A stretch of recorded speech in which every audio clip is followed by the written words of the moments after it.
स्त्री का घर। तुम्हें कितनी बार बताया है, मेरे तैयार होने से पहले मेरा नाश्ता तैयार हो जाना चाहिए। शादी के 25 सालों बाद भी मुझे क्यों बार बार एक ही बात बताना पड़ती है लता। तुम्हें क्या है, तुम तो आराम से घर पर रहोगी, मुझे काम पर जाना पड़ता है। तुम हो कि हमेशा बेवकूफ़ों जैसी हरकत करती हो। अगर तुम यह जानबूझकर करती हो तो याद रखना, मुझसे बुरा कोई नहीं होगा। आज भी प्रशांत का पारा चढ़ा हुआ था। इन कटु शब्दों में अपना गुस्सा उतारते हुए, गीला तौलिया कुर्सी पर फेंकते हुए प्रशांत गुस्से से लता की तरफ देखने लगा। लता के लिए प्रशांत का यह बेवजह का गुस्सा कोई नई बात नहीं थी। वह महीने में 3-4 बार ऐसे ही लता पर बरस पड़ता था। पहले पहले लता उसका विरोध किया करती थी, लेकिन जब कई सालों तक प्रशांत में कोई बदलाव नहीं दिखा तो लता ने खुद को ही बदल लिया।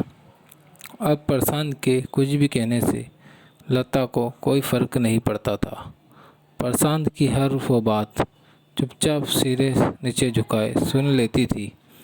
शादी के पहले 5 साल तक लता ने पूरी कोशिश की कि प्रशांत को बदला जाए, लेकिन फालतू का गुस्सा करना और बाद में लता को भला बुरा कहना, ये मानो जैसे उसकी आदत बन गई थी। कोई भी वाद विवाद होता तो प्रशांत सीधा लता को बोल देता, अगर मैं तुम्हें अच्छा नहीं लगता तो क्यों नहीं चली जाती अपने मायके, क्यों रहती हो मेरे साथ। इतना सब कुछ होने के बावजूद लता प्रशांत के साथ रहती थी, क्योंकि उसे अपनी बेटी की फ़िक्र थी। और वह जाती भी तो कहाँ, अपने बूढ़े हो चुके माँ बाप को इस उम्र में परेशान करना वह नहीं चाहती थी। समाज और लोग क्या कहेंगे, ये भी तो उसे देखना था।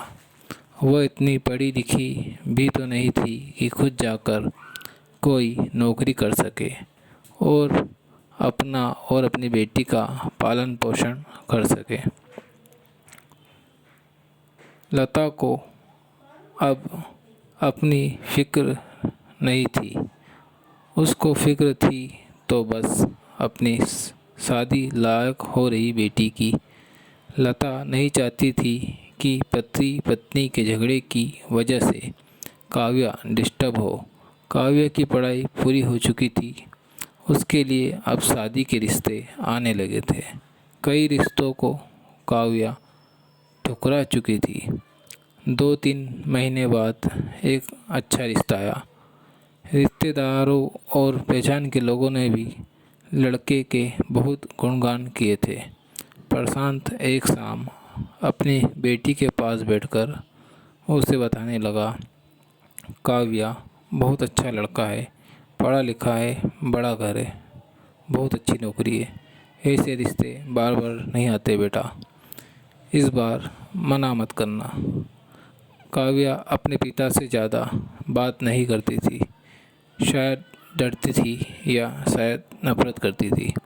लेकिन आज वो अपनी पूरी हिम्मत इकट्ठा कर बोली, मुझे अभी शादी नहीं करना है पापा, मैं नौकरी करना चाहती हूँ, खुद अपने पैरों पर खड़ी होना चाहती हूँ। हाँ, तो उसमें क्या बड़ी बात है। मैंने लड़के से बात की है, वह तुम्हें किसी बात के लिए नहीं रुकेगा। तुम शादी के बाद भी नौकरी कर सकती हो, वह तुम्हें नौकरी के लिए परमिशन देगा। प्रशांत बोला, मेरी नौकरी करना या ना करना उसकी परमिशन पर क्यों डिपेंड रहेगा पापा। काव्या ने पूछा, मैं कह रहा हूँ ना, तुम्हें किसी भी चीज़ की कमी नहीं होगी वहाँ। ऐसे रिश्ते बार बार नहीं आते, इसे ठुकरा मत, बहुत खुश रहोगी तुम वहाँ।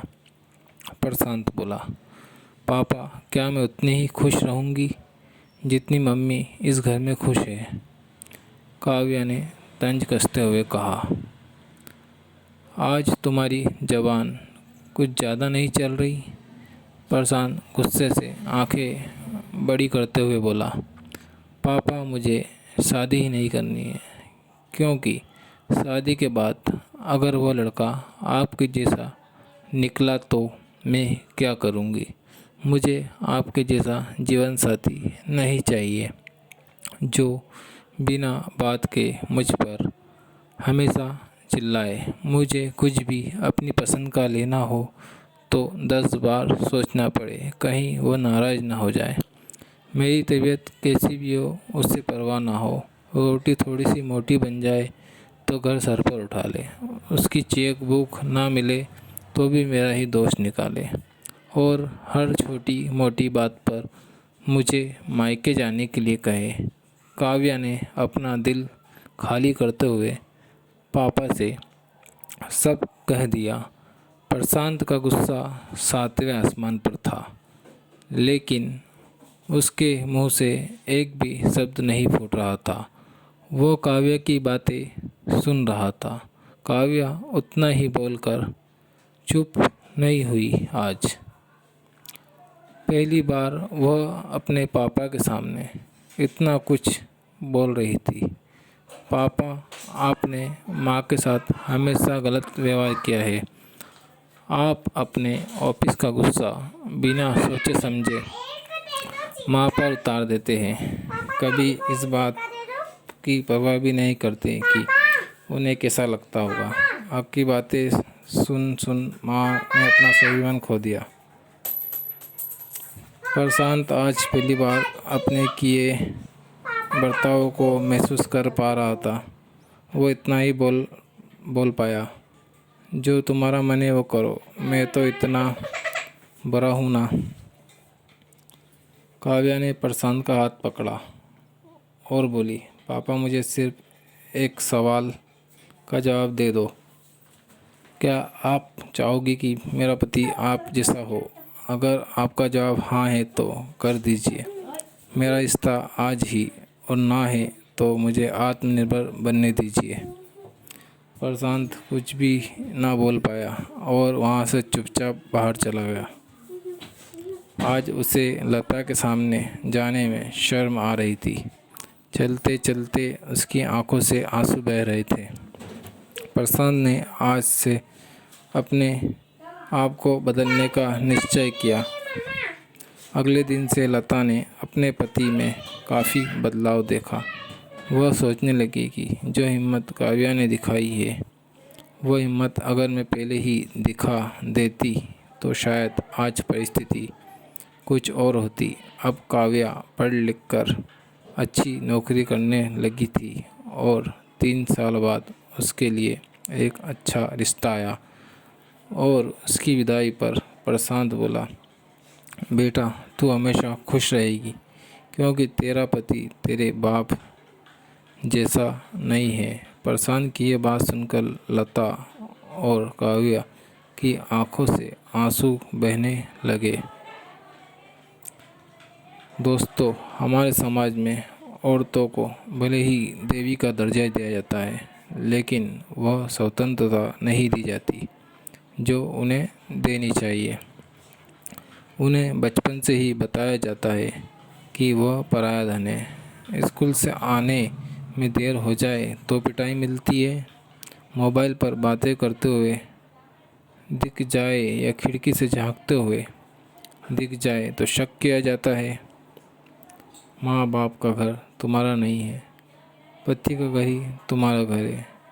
जीवन भर ये बातें बता बता कर उन्हें ससुराल भेज दिया जाता है और एक दिन किसी छोटे मोटे झगड़े में ससुराल वालों से उन्हें सुनना पड़ता है कि इस घर को छोड़ दो और मायके चली जाओ। अब आप ही बताओ दोस्तों, ऐसी स्त्रियों का सच्चा घर कौन सा? आखिरकार वो किस घर को अपना कहें?